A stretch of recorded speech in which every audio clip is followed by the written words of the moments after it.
He laughed at my work, in the meeting, in front of everyone. And that's when I realized this wasn't a joke. No one defended me. No one interrupted him. They were all watching, waiting. Not for me to explain myself, but for me to break. So I didn't say a word. I didn't defend my work. I didn't react at all. Because in that moment, I understood something dangerous. This meeting was never about my report. It was about deciding who had power and who didn't. The room was already quiet when my report appeared on the screen. I hadn't even finished the first slide when he laughed. Not a small laugh, not an accidental one, the kind that invites others to join. A few people smiled. A few looked down at the table. No one said anything. I stayed seated, hands folded, eyes forward. He leaned back in his chair like he was enjoying himself, then looked around the room as if waiting for permission. When no one stopped him, he spoke again, slowly this time, explaining why my numbers didn't make sense, why my conclusions were ambitious, why this presentation was a little premature. Every word landed heavier because it was being said out loud, in front of everyone. I could feel eyes moving toward me, then away, then back again. No one interrupted. No one defended me. That was the part that hurt the most. The room shifted the moment my name was said. Not loudly, not dramatically, just enough for everyone to hear it. My boss stopped mid-sentence. The smile he'd been holding faded, replaced by something tighter. A few heads turned toward the door. Someone cleared their throat. No one spoke. I still didn't look up. I could feel it, though, the attention moving away from the screen and toward me. It wasn't curiosity anymore. It was confusion. "Is she here?" the voice asked again, calm and patient. This time, my boss answered, too quickly. "Yes, she's right here." There was a pause, not awkward, measured. "I'll wait," the voice said. The door didn't open yet. That made it worse. My boss straightened in his chair and glanced at me, as if trying to decide whether this was something he could still control. A moment ago, he'd been comfortable, confident, enjoying the room. Now he wasn't. He turned back to the group, attempting to recover, explaining that we were almost done and that the timing was a bit unexpected. His voice sounded normal, but the room no longer believed him.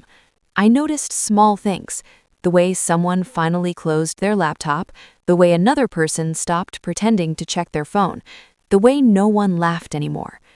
I lifted my eyes for the first time and met my boss's gaze. The folder wasn't thick. That was the first thing I noticed. No messy paperwork, no printed slides, just a few clean pages, neatly clipped together. The man didn't rush to open it. He placed it gently on the table instead, as if the room needed time to understand what it was seeing. My boss remained standing. No one had asked him to, but he didn't sit back down either. The man glanced around the room, his eyes moving slowly from face to face. He wasn't looking for reactions, he was counting them. "This report," he said, tapping the folder lightly, "matches the preliminary findings we received last week." The word "we" hung in the air. My boss cleared his throat. "I wasn't aware there was an external review," he said, forcing a smile that didn't reach his eyes. There wasn't, not officially. That's when a few people shifted in their seats. I stayed still. The man turned slightly, angling his body so he could see both me and the screen behind me. "You used an independent data source," he said, not asking. "Yes," I replied. My voice sounded steady, quieter than I expected. The room seemed to lean toward it anyway. He nodded once, then looked at my boss again. "Did you know that?" My boss opened his mouth, closed it, then laughed softly, too softly. "She didn't mention anything like that to me." The man didn't react. He flipped open the folder and slid one page forward, not toward my boss, toward me. I glanced down. No one answered the question right away.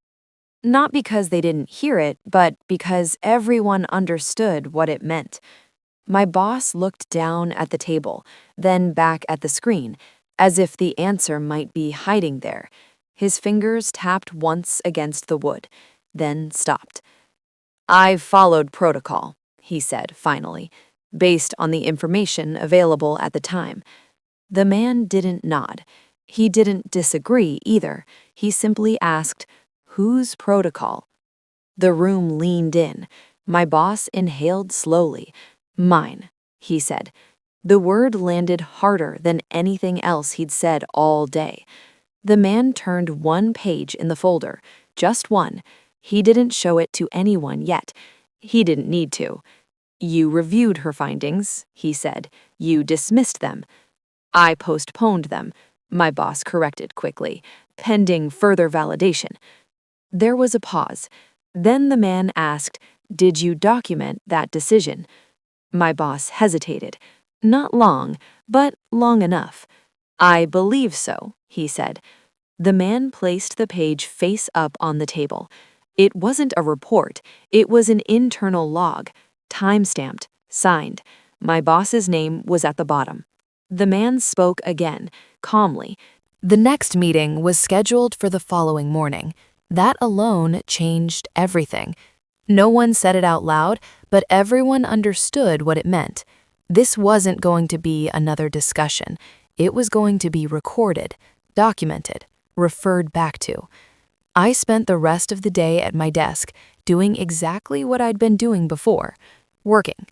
No one approached me, no one asked questions, no one offered reassurance. But things were different now. Every time I stood up, I felt eyes follow me, not curious, careful. My boss stayed in his office. The door was closed for most of the afternoon. Once I saw him step out to speak quietly with someone from legal. They didn't notice me watching, or maybe they did and chose not to acknowledge it. That evening, an email arrived. Mandatory attendance, limited agenda, external review present.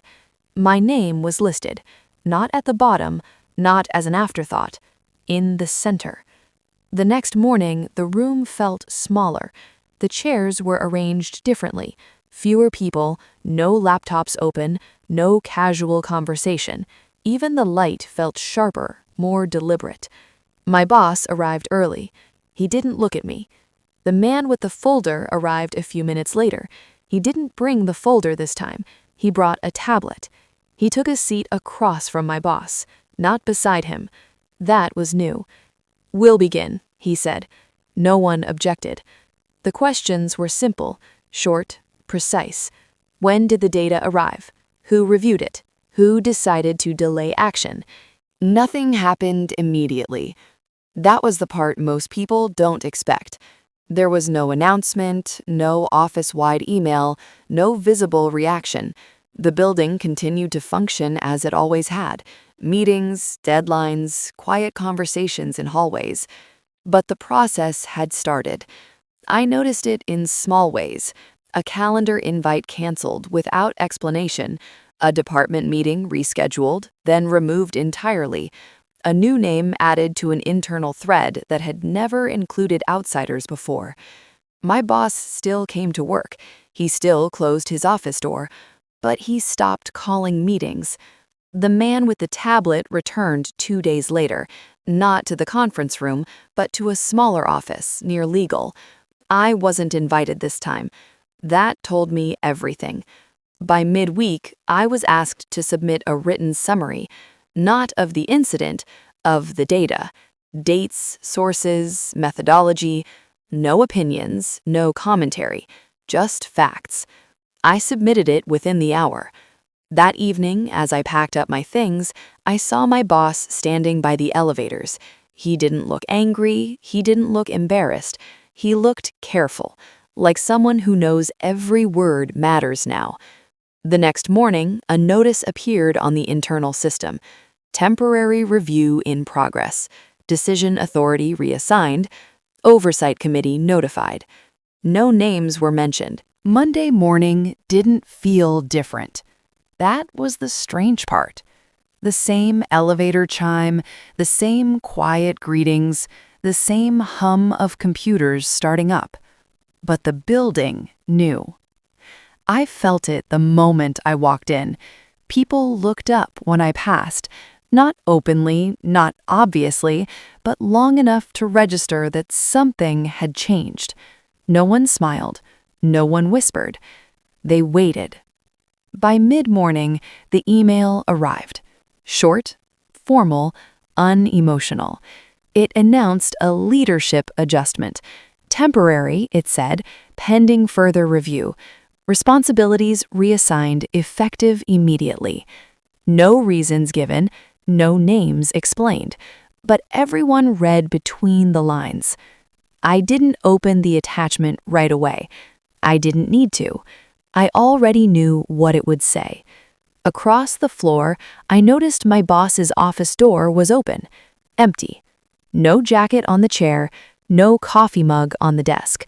Just a clean surface where someone had worked for years. A few minutes later, a meeting was called, not by him, by someone else. Different tone, different authority. I took my seat near the middle of the table this time, not at the edge. No one questioned it, no one corrected me. By the end of the week, the office felt balanced again. Not lighter, not happier, just steadier.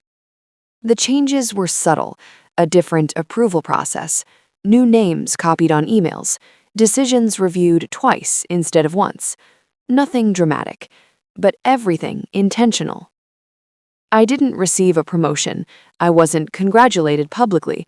There was no announcement about my role changing, and that was fine, because something else had changed instead.